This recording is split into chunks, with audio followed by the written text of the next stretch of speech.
Հավատքի բանկի գրքույկը Չարլզ Սպերջեն օր հունիսի 16 Որովհետև ով ունի նրան կտրվի ու կավելացվի, իսկ ով չունի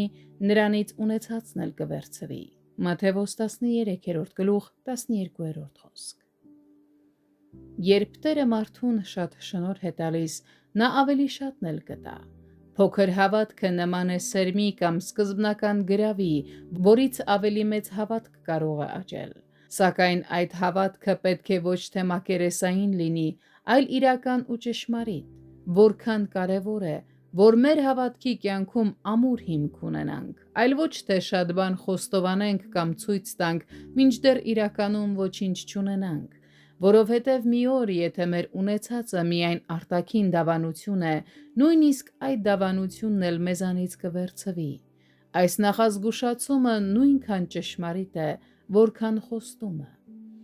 Օրհնյալ լինի Տերը։ Նրա ճանապարհն այն է, որ երբ մեկ անգամ սկսում է իր հոգու շնորհները պարգևել, շարունակում է դրանք առատորեն տալ,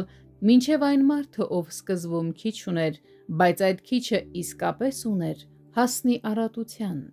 Ախ, երանի այդպիսի առատություն ունենայինք։ Շնորհի առատությունը մի բան է, որը պետք է փափագել ու ձգտել ձեռք բերել։ Լավ է շատ գիտենալը, բայց ավելի լավ է շատ սիրելը։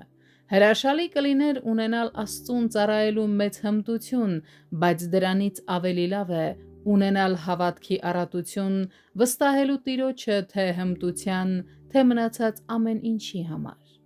Տեր, քանի որ դու մեզ տվել ես մեղքի գիտակցություն, ավելացրու մեր ատելությունը չարի հանդեպ։ Քանի որ դու մեզ առաջնորդել ես վստահելու Տեր Հիսուսին, ավելացրու մեր հավատքը մինչև լիակատար համոզվածության և վստահության, և քանի որ դու մեզ սովորեցրել ես սիրել քեզ, ավելացրու, որ մեր սրտերը լցվեն և տարվեն քո հանդեպ բորբոքուն և ամբողջական սիրով։